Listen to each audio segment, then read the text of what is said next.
I want to talk to you for a few moments about Bernie Sanders.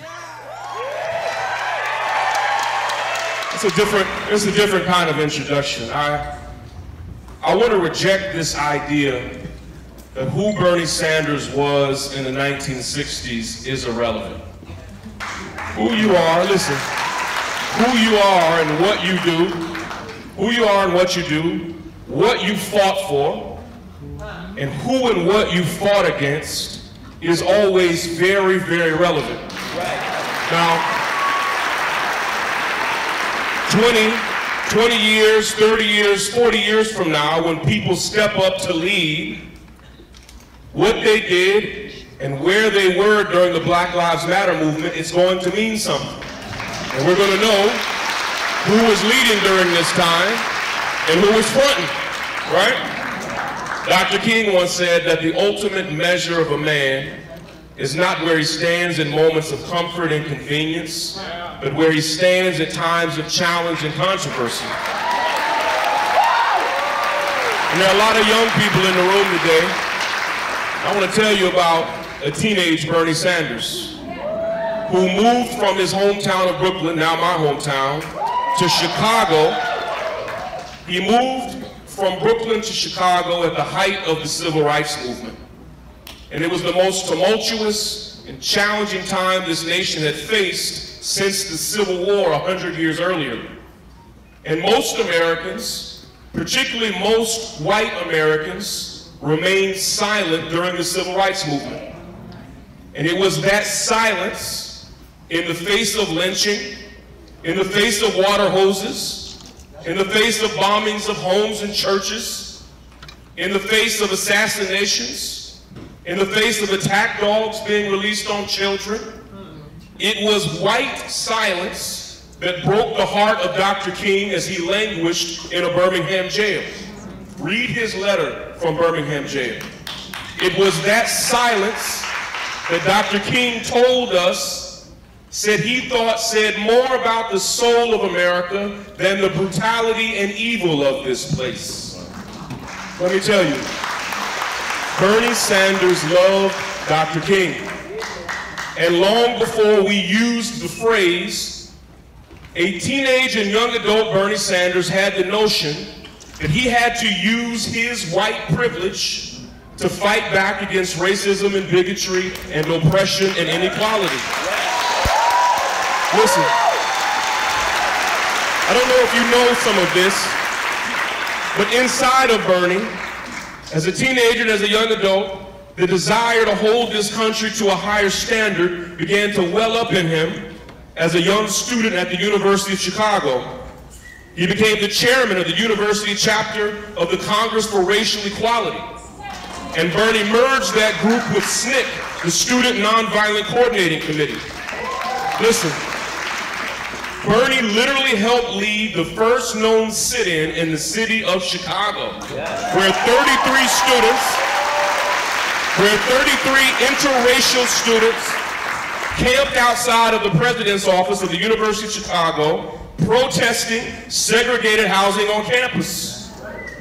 Did you know, disturbed by police brutality in Chicago, Bernie once spent the entire day blanketing the city with flyers about the issue, only to notice that he was being tracked by police who were following him and taking down the flyers. Bernie hates to tell these stories, and he probably hates me telling them right now, because he has resisted using these stories for political capital and personal gain.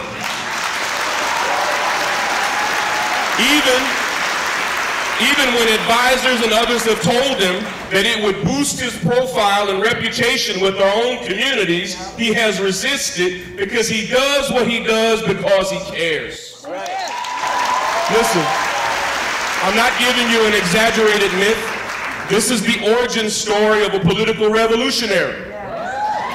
In 1963, 9 years after Brown versus the Board of Education, the white power structure in Chicago was still fighting against school equality like their lives depended on it.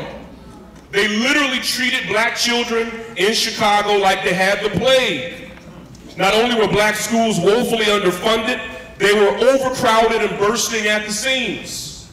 And at the same time, with every black classroom in Chicago past capacity, sometimes with school children sharing chairs and desks, a report found that 382 classrooms, white classrooms across Chicago, were completely vacant.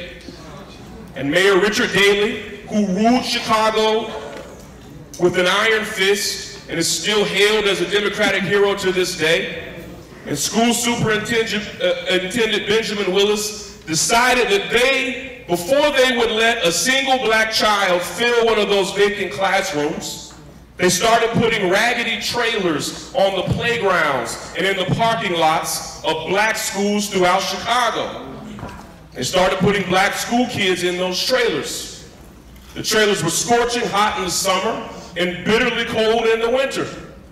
They were so cheap and poorly constructed that they often had holes in the floor, allowing rodents to come in and out at will. And those awful trailers became known around Chicago, and Bernie will remember this, as Willis Wagons, named after Benjamin Willis, the school superintendent.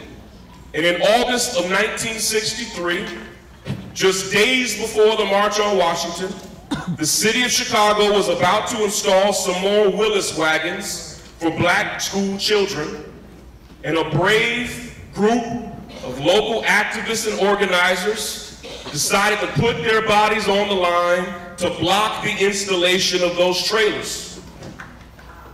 Out of his reverence for what the activists in the South were doing, Bernie has long since downplayed what happened here, but it took so much courage. Bernie, side by side, primarily with black women, went to this space where they were supposed to be installing the trailers and refused to move. Don't tell me it's irrelevant. It is his origin story. Even when the Chicago police told Bernie that they would arrest him and forcefully remove him, he continued to refuse. And even when they decided to arrest Bernie and pick him up and carry him out of that parking lot so they could install those Willis Wagons, the man kicked and screamed and resisted the entire way. Have you seen that photo of them carrying a young Bernie Sanders out of there? I love it. And that photo to me is not just who Bernie was, it's who he has been his entire life fighting against the system. He did much more than this. I could tell you a dozen stories, but today I wanted to tell you who Bernie was when it counted. Before we knew him, before he ever ran for office, before he was a national figure, he was always a fighter. He has always rejected the status quo. He spoke out against apartheid in South Africa before it was popular. And today he speaks out against apartheid-like conditions in Palestine, even though it's not popular to do so. Listen, it takes guts in this country. It takes guts to refuse to be a Democrat or a Republican. It takes guts to do what Bernie did this morning, to stand outside of Disneyland and tell the country that 1 in 10 of their workers has been homeless in the past 2 years. Bernie told them to their face that 2 out of 3 of Disneyland's workers are food insecure. That 3 out of 4 Disneyland workers don't even make enough money to afford basic needs, while their CEO literally makes hundreds of millions of dollars. Listen, I campaigned for Bernie to be president. I believe that he could beat Donald Trump, and I still believe he could. We might need to try that one more time. But I want to tell you, and I'll close with this, I want to tell you that what touched me most about Bernie was on the campaign trail, I saw with my own eyes his love and support of my dear friend, Erica Garner. Erica, like so many people here today, was forced into becoming a reluctant revolutionary freedom fighter after the NYPD murdered her father in cold blood. Now, Erica, excuse my language, children, she had a bullshit radar. She could see BS coming from a mile away. So many politicians looked Erica in her face and lied to her over and over and over again, saying what they were going to do to bring her family justice. And Bernie, listen to me, Bernie was literally one of the only political leaders that she trusted. And she loved Bernie, and she gave her life, literally passing away this January, fighting for justice for her family. And my very last conversation with Erica, I kid you not, was about how much both of us loved Bernie Sanders.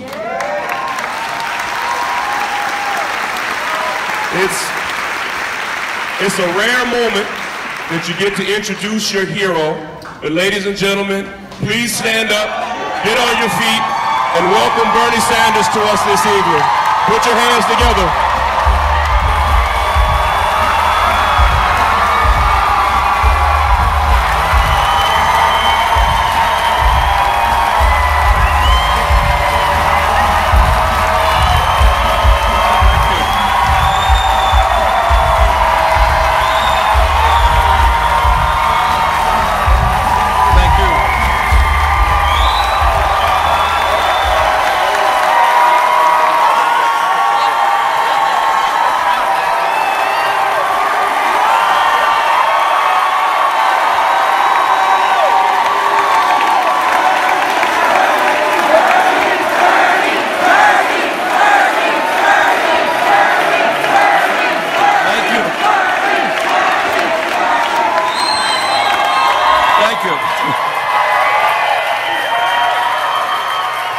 Well, let me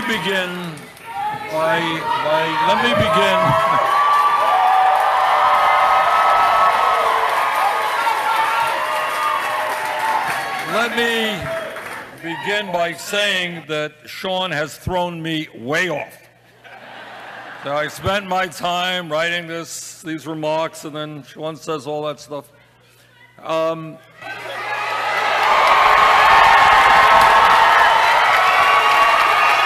And I want to thank Shaun for the very, very kind remarks that he made about me. But I want to tell you what I believe from the bottom of my heart.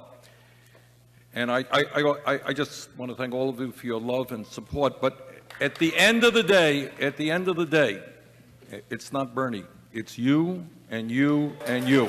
It's all of us together.